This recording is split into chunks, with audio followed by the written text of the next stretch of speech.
how are we going to, is this going to happen before the 20th? I mean, I know the 6th is coming up with the votes, and thank God we've got people that are going to stand against the, accepting the Electoral College, but in all honesty, is this going to actually all hit the fan after he is sworn, Biden would be sworn in, or what are we looking at? Yes.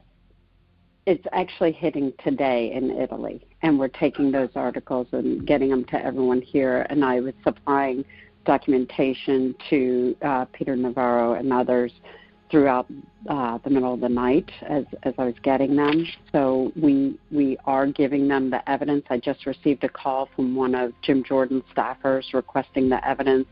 Devin Nunes' shop has been waiting on us to give them the documents. So I have way more work than I have arms and legs and the team. So I am providing all of that evidence. But the Italian government, conservative side, is blowing this up as we speak throughout Italy. There is a reporter named Daniele Capazzone, one of my little heroes in this. He was the Newt Gingrich of the Italian Parliament and is now the Sean Hannity of Italy, and a great reporter. And he is out there working this story right now and integrating all the proof with the intercepts. We previously had the affidavits done. Our huge problem in what we can get out and get to the press, one of the key sticking points is I don't have the money and the plane to bring certain people back.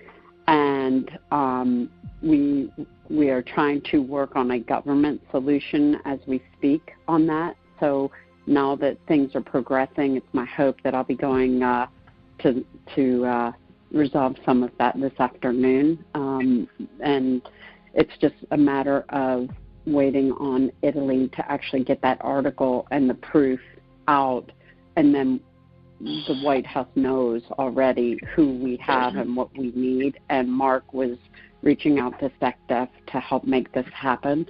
The funding is a big piece of it because we have racked up a huge bill in Italy for security forces, and so they're still waiting to be paid, and so that's not helpful because honestly, if you had told me it would take me 7 weeks to break through the morass of the bureaucracy of D.C., I would have said no way. I thought they'd be excited about, hey, we have proof, but apparently a lot of people were screaming, hey, we had proof when they didn't, so we ended up getting caught in this, swept up in this, Russia collusion, and no one wanted to believe us. And God has prevailed in ways I just can't even begin to tell you. The miracles, I mean, just incredible miracles every step of the way. And I am so grateful because those prayers everybody has put on the secrecy and protection, especially from my partner in this.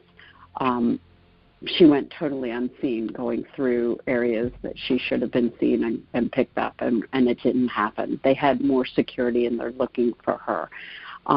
So we're very much, Carolyn, seeing this as a today and tonight boost. They're mapping out as fast as they can over there, but now with the judge filing for his paperwork, as well as the reporter, as well as the government officials being briefed right this second, it's all moving. It's in play.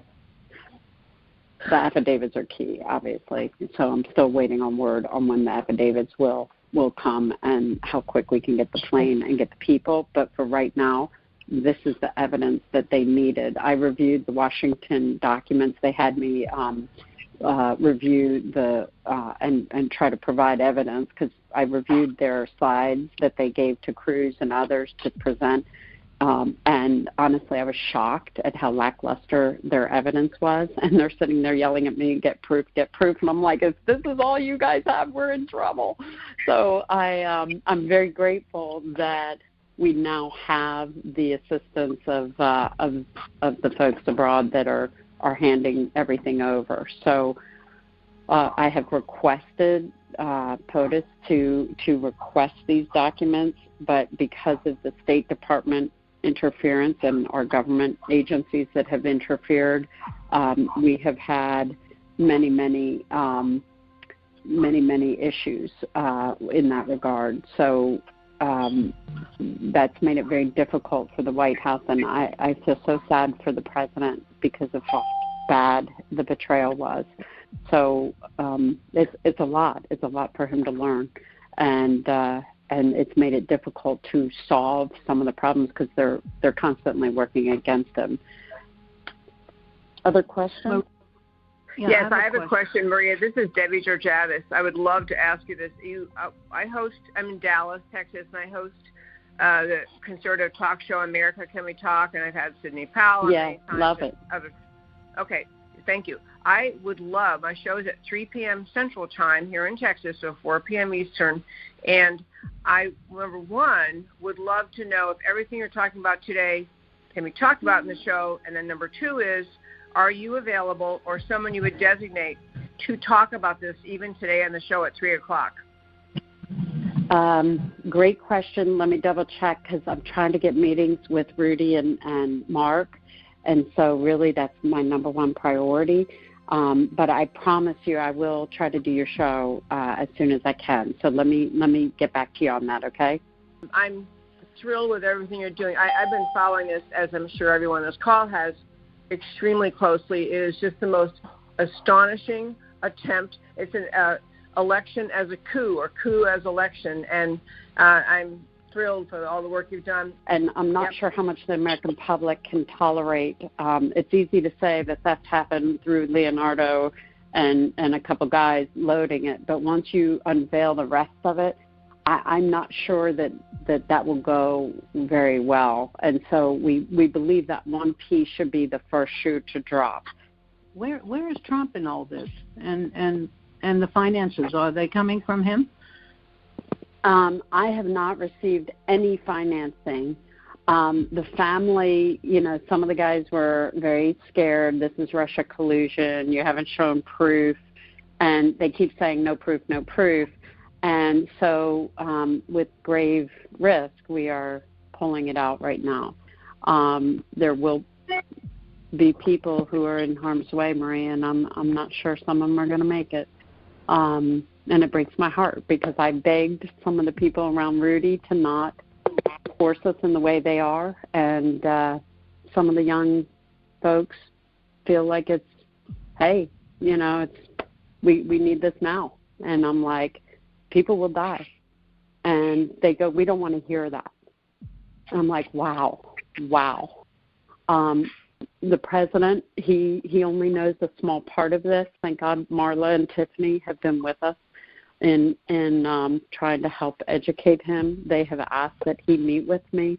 He needs to meet with me today, and that is one of my biggest prayer requests, because if he understood the full gravity of what's happening, like Jim Jordan's staffer just called me and said, I heard you have some information you want to pass to help the congressman in his testimony. I'm like, yeah, you could say that. Like, are you kidding me? This is not, I just have a little tidbit for you.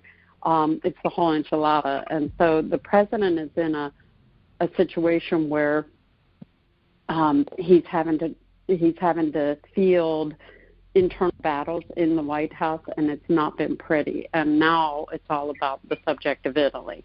And other people have gone and acted like they were in charge of this operation. And I confronted Mark Meadows, and I was like, and this is my biggest problem. I don't know if it's a female thing or what, and I've never felt that before, but yet the two women who run the two organizations who did this have never been in a meeting face-to-face with Mark Meadows or the president, but yet they have invited these mercenaries in and all these other people who say they're running the operation because they've never, and Mark wants me to give it to him in under 3 minutes. I cannot tell this whole story in under 3 minutes. It's impossible. So I'm struggling, and maybe that's one of the prayer requests, that you guys can help me find the right words as fast as possible, that he can hear and other people can hear me and understand the gravity of it and move what the needs lists are, because the needs list from the government is there, and it's turned into a government op because people went and said they were doing it and trying to collect the money, and it's all these groups out there trying to say they're solving this election stuff and they want to raise money for their groups and raise exposure. Well, that's never been our goal, and our team is very low-key, get it done, move on to the next battle. We're taking on George Soros, and it's pure evil, and I don't know how the president or the nation is going to take this information. And honestly, my partner is fearing this is going to split America when the whole thing comes out. Maria, this is Carolyn again. I feel really strongly that we need to just stop and pray right now. Please. Yeah, we really do. And I'll start if anyone else wants to join in.